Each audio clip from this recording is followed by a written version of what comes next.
Good morning. TKPC 모닝 카페입니다.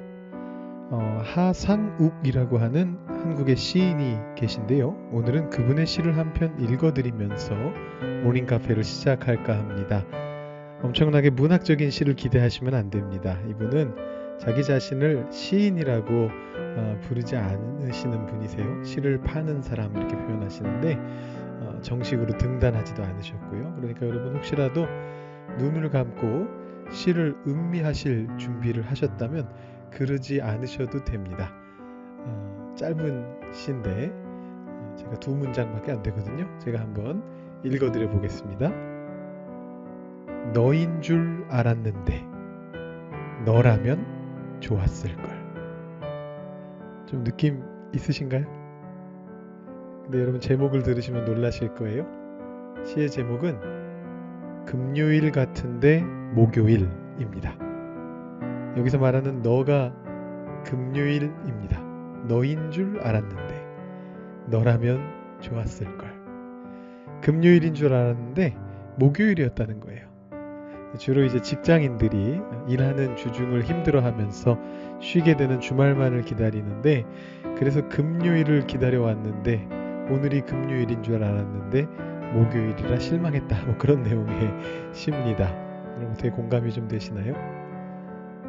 지금 일하지 않으시는 그런 분들은 좀 공감이 안 되실 수도 있겠네요. 그래도 우리가 주말에는 교회에 오니까 교회에 오는 거를 기대하시는 분들은 목요일이 좀 실망스러우실 수 있겠습니다. 아직 주일까지는 3일 남았습니다. 불행 중 다행히도 내일 기름 부으심이 있는 기도회가 있네요. 오실 수 있는 분들은 많은 분들을 기도해 오실 수 있게 초청을 드립니다. 오늘은 목요일이네요. 교회에 오시는 분은 많지 않으시겠지만 오늘도 TKPC 모닝 카페와 함께 하시면서 주님 생각하시며 하루를 시작해 보시기 바랍니다. 오늘 새벽 카페 시작합니다. 아까 시의 내용이 기억나시나요? 짧은 시였습니다. 너인 줄 알았는데 너라면 좋았을걸. 어쩌면 이 말씀을 하나님께서 하고 싶으실 수도 있겠다라는 생각이 듭니다. 오늘 말씀을 보니까요. 9절에서 처음부터 이렇게 나오지 않습니까? 유다인과 예루살렘 주민 중에 반역이 있도다. 하나님 말씀 좀 잘 들었으면 좋았을걸. 그렇지 않으신가요? 이들이 하나님 말씀 듣기를 거절했습니다. 대신에 누구에게 부르짖었죠? 12절에 보시면 유다 성읍들과 예루살렘 주민이 그 분향하는 신들에게 가서 부르짖을지라도 그 신들이 그 고난 가운데에서 절대로 그들을 구원하지 못하리라, 이렇게 적혀 있습니다. 고난 속에 있는데 다른 신들에게 가서 부르짖었네요. 무언가 삶에 문제가 생기면 자신을 도와줄 절대자를 찾게 되는 것은 인간의 본성인 것 같습니다.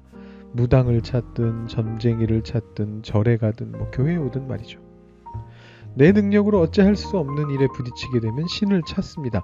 그런데 유다 사람들은 하나님 대신에 가나안의 신들을 찾고 그들에게 분향하고 그들에게 부르짖었다는 거죠.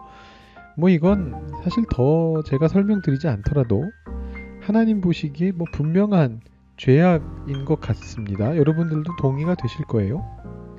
혹시라도 여러분들 중에 그게 뭐가 문제야 이렇게 생각하시는 분들이 계시다면 그런 분들이 이 말씀을 듣고 계시진 않을 것 같지만 신앙이 조금 더 성장하고 성숙하실 필요가 있을 것 같습니다. 아마 대부분의 분들은 동의하실 것 같아요. 이건 죄지, 이러면 안 되지. 근데 오늘 말씀에서 제가 묵상 포인트로 짚어드리고 싶은 것은 사실 조금 다른 부분입니다. 11절하고 14절하고 15절인데요. 먼저 11절 보실까요? 그러므로 나 여호와가 이와 같이 말하노라. 보라, 내가 재앙을 그들에게 내리리니 그들이 피할 수 없을 것이라. 그들이 내게 부르짖을지라도 내가 듣지 아니할 것인즉. 여기 앞에 보셨던 그 12절 말씀 앞에 나오는 말씀이에요. 그 유다 성읍들과 예루살렘 주민이 그 분향하는 신들에게 가서 부르짖을지라도 고난에서 그들을 구원하지 못할 것이다. 바로 이 말씀 앞에 방금 11절 말씀이 있는 거죠. 내게 부르짖어도 내가 듣지 않을 것이다. 대상이 다릅니다. 하나님 아닌 다른 신에게 부르짖었을 때 그 신이 가짜 신이기 때문에 문제가 생기는 건 당연합니다. 그런데 지금 이 말씀에서는 하나님께 부르짖어도 문제가 해결되지 않을 수 있다는 거예요. 14절에서는 더 나아가시죠. 이번에는 하나님께서 유다 사람과 예루살렘 주민만이 아니고 예레미야에게 직접적으로 명령하세요. 그러므로 너는 이 백성을 위하여 기도하지 말라. 그들을 위하여 부르짖거나 구하지 말라.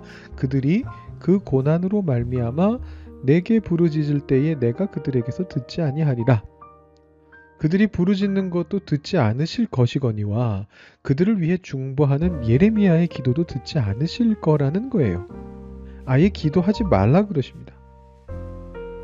우리가 이미 봤듯이 아브라함은 소돔을 위해 중보하는 기도를 했습니다. 그래서 10명의 의인이라도 있으면 소돔을 멸망시키지 않겠노라 라는 하나님 답변을 이끌어냈죠. 예레미야에게는 비슷한 상황에서 하나님께서 말씀하시기를, 오늘이 아니고 지난주 본문인 것 같은데요, 의인이 한 명이라도 있으면 멸망시키지 않겠다라고 하셨는데, 그때도 말씀드렸듯이 이건 수사적인 표현이었죠. 예레미야라고 하는 한 명이 의인으로 있다 할지라도 해결되지 않았으니까요. 그만큼 의인이 없다라는 그런 말씀이었고, 그 결말을 피할 수 없다라는 이제 그런 의미로 의인이 한 명이라도 있으면 예루살렘을 멸망시키지 않겠다, 이런 말씀을 하셔요. 근데 오늘 말씀도 그 연장선인데, 예레미야가 중보해도 소용없을 것이고 그러니 아예 중보하지 말아라, 이렇게 말씀하시는 겁니다. 그리고 15절에 보시면 이런 표현도 나옵니다. 나의 사랑하는 자가 많은 악한 음모를 꾸미더니 나의 집에서 무엇을 하려느냐? 거룩한 재물 고기로 내 재난을 피할 수 있겠느냐? 그때에 내가 기뻐하겠느냐? 거룩한 재물 고기로도 재난을 피할 수 없다라고 합니다. 이 재물은 다른 신에게 바친 재물이 아닙니다. 앞에 적혀 있잖아요. 나의 집에서 무엇을 하려느냐? 하나님의 성전에서 제사를 드려도 재난을 피할 수 없다라는 겁니다. 이거 조금 무섭죠? 물론 이 말씀들은 악을 행하고 있던 유다 백성들에게 주어진 말씀입니다. 그러니까 우리들이 뭐 필요 이상으로 이 말씀을 보면서 두려워 떨 필요까지는 없습니다. 하지만 우리가 여기서 한 가지 중요한 원리를 알게 되고 배우게 되는 겁니다. 그것은 바로 예배가, 기도가, 헌금이, 제사가 우리의 문제 해결에 보증수표가 되지는 않는다라는 것입니다. 내가 예배했으니까 내가 아무 문제 없이 살 수 있는 건 아니고요. 내가 헌금 드렸으니까 내 문제가 해결되는 것 아니고요. 내가 기도했으니 하나님께서 무조건적으로 개입하시는 것 아닙니다. 절대로 보증이 되지 않습니다. 이렇게 말씀드리면 꼭 이렇게 생각하시는 분들이 계세요. 그러면 할 필요 없는 건가? 예배 그거 뭐 굳이 안 나가도 되는 건가? 헌금 그거 꼭 뭐 안 해도 되는 건가? 기도 무시해도 되는 건가? 그렇지는 않습니다. 예배나 기도나 헌금이 우리 문제를 당연하게 해결해 줄 수 있을 것이다라는 그 무책임하고 더 나아가서는 하나님을 능멸하는 것과 같은 그런 기대가 문제라는 얘기죠. 오히려 우리는 그런 마음을 내려놓으면서 더 열심히 예배에 참석하고 더 열심히 기도하고 더 열심히 헌금해야 됩니다. 더 진정한 마음을 가지고 그것을 해야 합니다. 내 문제를 해결하기 위한 수단이 아니고 내 전심이, 내 전 존재가, 내 전 인생이 주님 없으면 무의미하다라는 그 마음을 가지고 주님 앞으로 나아가야지만 그 예배가, 그 기도가, 그 헌금이 의미 있게 된다라는 그런 이야기입니다. 자, 오늘은 이 묵상 포인트를 가지고요, 이런 질문들을 놓고 한번 생각해 보시면 좋을 것 같습니다. 여러분께서 가장 최근에 참여하신 예배를 어떤 마음으로 참여하셨나요? 지금 참여하고 계시는 이 TKBC 모닝 카페 매일 아침마다 하는 요거는 제외하고 한번 여쭤볼게요.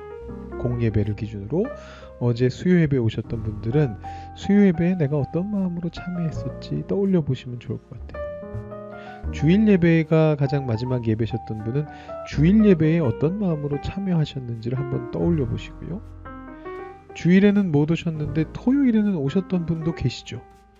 그러면 토요일 새벽 기도회를 떠올리시면서 나는 어떤 마음으로 이 예배에 참여하였던가 한번 생각해 보시면 좋을 것 같습니다. 그리고 두 번째 질문으로 다음번 예배 때에는 그게 내일 있을 기름 부으심이 있는 기도회가 될 수도 있고 주일 예배가 될 수도 있고 그 외에 다른 예배가 될 수도 있겠습니다만 여러분 어떤 마음가짐으로 참여하고 싶으신지도 한번 생각해 보시고 정리해 보시면 좋을 것 같습니다. 그리고 혹시 시간이 되시면 이건 필수는 아니고요. 시간이 되시면 제가 몇 달 전에 일상을 예배로 그리고 예배를 일상으로 라는 그런 제목으로 2번 말씀을 전했던 적이 있는데요. 공예배가 아니고 여러분들의 오늘의 일상에서는 어떤 마음으로 하나님께 예배하시고 기도하실 것인지 생각해 보시는 것도 좋을 것 같습니다. 이 마지막 것까지 하시기에는 조금 너무 많겠죠. 아무튼 제가 음악 들려드리면서 약 2분여 시간을 드릴 테니까요. 여러분 한번 정리해 보시죠.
네, 오늘의 보온병은 예배의 마음입니다. 오늘은 저희 교회에 공예배가 따로 없습니다만 내일은 기도회가 있으니까 내일까지 기도회 참여하실 분들은 내일까지 혹은 주일까지 또 혹은 아까 시간을 좀 정지시켜 두시고 오늘의 일상까지도 함께 고민해 보신 분이시라면 오늘 하루 동안 어떻게 진정한 예배의 마음을 품고서 하나님께 나아가실 것인가 아까 정리 이미 하셨잖아요. 그 내용을 여러분 마음에 품으실 수 있도록 방법을 마련해 보시기 바랍니다. 그리고 그 예배에 공예배든 일상예배든 진심 어린 마음으로 한번 나아가 보시기를 바랍니다. 제가 기도하고 오늘 TKPC 모닝카페 마치겠습니다. 하나님 아버지, 오늘 아침에도 예레미야의 말씀을 통해서 하나님을 먼저 생각할 수 있도록 우리를 이끌어 주시니 감사합니다. 예배에 참여하는 우리들의 마음을 돌아보았습니다. 교회의 공예배에 참여하면서 또 우리의 일상 속에서 하나님을 예배하고 기도하는 그런 상황들 속에서 내가 어떤 마음을 가지고 있었는가 한 번 더 점검해 봤습니다.